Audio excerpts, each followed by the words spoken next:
Bonjour et bienvenue dans cette série de vidéos dans lesquelles je réponds à vos questions sur votre santé et votre alimentation naturelle à l'école d'Hildegarde de Bingen. Je vous rappelle que je ne suis pas médecin, je suis naturopathe. Mon rôle est de vous accompagner, de vous conseiller, de vous informer. Votre pathologie, quelle qu'elle soit, doit être traitée par un médecin. Voilà qui est dit, nous pouvons commencer. Aujourd'hui, je réponds à la question de Catherine qui me demande pourquoi faut-il éviter les solanacées, quels légumes sont concernés et pourquoi Hildegarde ne les recommande-t-elle pas.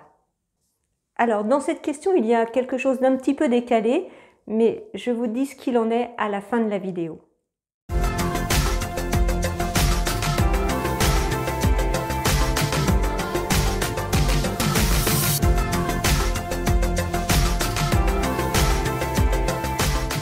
Les solanacées sont une grande famille botanique dans laquelle on retrouve 98 genres et plus de 2700 espèces différentes.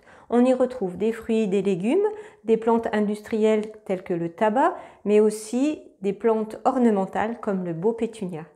Aujourd'hui, nous allons nous intéresser aux solanacées que nous mettons le plus couramment dans notre assiette. Il s'agit des pommes de terre, des tomates, des aubergines, des baies de goji, du piment de Cayenne, du paprika, des gombos et il m'en manque un, des piments. Il existe une sous-famille que vous connaissez peut-être moins, mais que vous connaissez. Il s'agit des solanacées vireuses. Mais si vous les connaissez, si je vous dis belladone, si je vous dis datura ou herba diable, si je vous dis mandragore à qui on prêtait des vertus magiques, vous voyez que vous connaissez. Certaines solanacées ont été utilisées de tout temps pour leurs vertus psychotropes, dopantes, stimulantes, toniques, mais aussi pour leurs vertus dormitives, vomitives, analgésiques. Elles doivent tous ces effets aux alcaloïdes qu'elles contiennent. Mais si vous connaissez les alcaloïdes, si je vous dis nicotine, caféine, cocaïne, codéine, morphine, vous voyez que vous les connaissez. Et maintenant, vous connaissez la solanine, qui est un alcaloïde qui est contenu dans les plantes de la famille des solanacées. Finalement, vous allez me dire, mais qu'est-ce qu'on leur reproche à ces alcaloïdes? On leur reproche d'être pro-inflammatoires. Certains scientifiques vont même jusqu'à dire que certaines personnes à qui on avait diagnostiqué une arthrite n'étaient en fait que simplement intoxiquées par leur consommation de solanacées. La seule consommation de solanacées ne provoque pas, à proprement parler, de maladies inflammatoires, mais elle attise un processus inflammatoire. Alors, les maladies inflammatoires, vous les connaissez, ce sont toutes les maladies en IT. Les otites, les rhinites, les bronchites, l'arthrite, voilà, toutes les maladies en IT.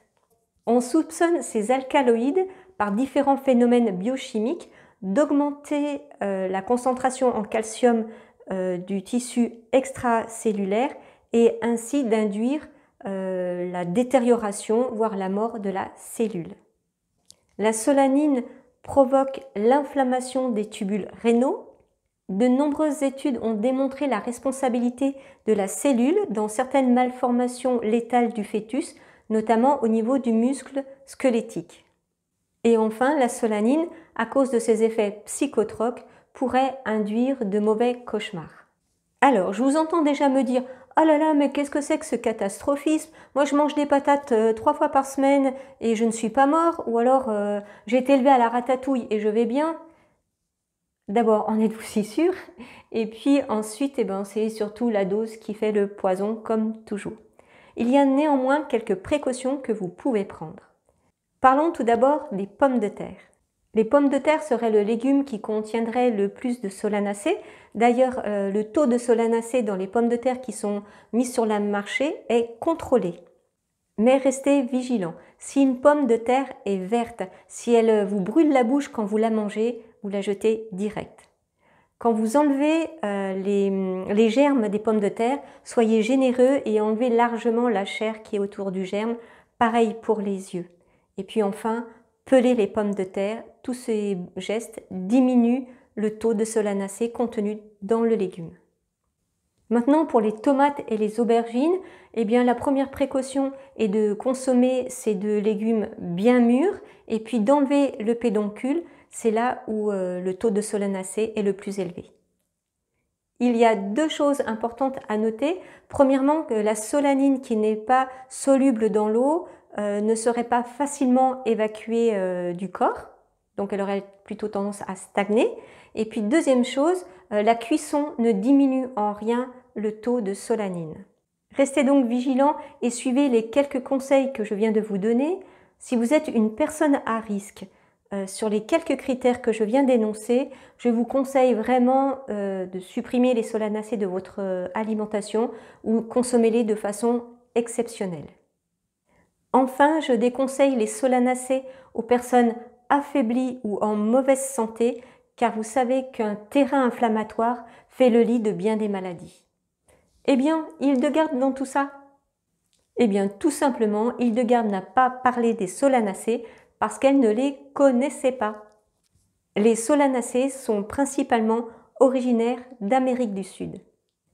Les pommes de terre sont arrivées en Europe en 1534 et il a fallu attendre 1780 et une ruse de M. Parmentier pour les populariser en France. M. Parmentier a eu l'idée de planter des solanacées en région parisienne et la journée, il faisait garder les champs par des soldats et du coup, ça a attisé la curiosité des personnes et ça a bien fonctionné. Les tomates sont attestées en France en 1598. Elles étaient alors appelées pommes d'or ou pommes d'amour. Elles étaient surtout utilisées comme plantes ornementales parce qu'alors on craignait leur toxicité. Pas bêtes les anciens. Voilà, maintenant vous savez tout ou presque sur les solanacées. En tout cas, j'espère que vous en savez suffisamment pour savoir si vous pouvez, si vous devez ou pas les mettre dans votre assiette.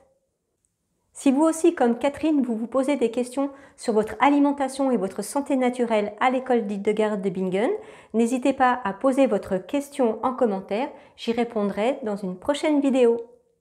N'oubliez pas de vous abonner à la chaîne pour recevoir une notification quand la vidéo paraîtra.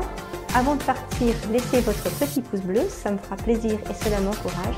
Et je vous dis à demain.